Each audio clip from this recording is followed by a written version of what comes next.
More now on that high wind warning in effect for parts of Los Angeles County. Strong gusty winds expected to create hazardous driving conditions and kick up dangerous surf along our coast. KTLA's Carlos Herrera is live in Malibu with more on that. Carlos, good morning.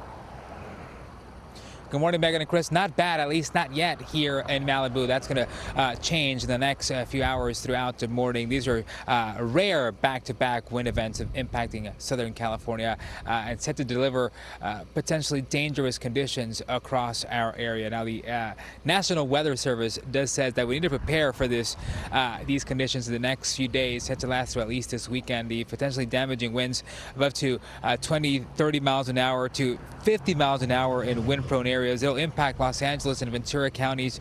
High wind warnings are now in place for various areas. That's including the Ventura County Mountains, I-5 corridor, Santa Barbara Mountains, San Gabriel Mountains, and of course here along the Malibu coast. The damaging winds could blow down trees and power lines. So just take a look at the list provided by the National Weather Service here. They could cause widespread power outages as well and make travel difficult, especially for high-profile vehicles who are asked to take it very slow here. Now, by tomorrow morning, the pattern could shift into more of a Santa Ana setup with a potential for stronger event with gusts of up to 60, even 75 miles an hour through Sunday.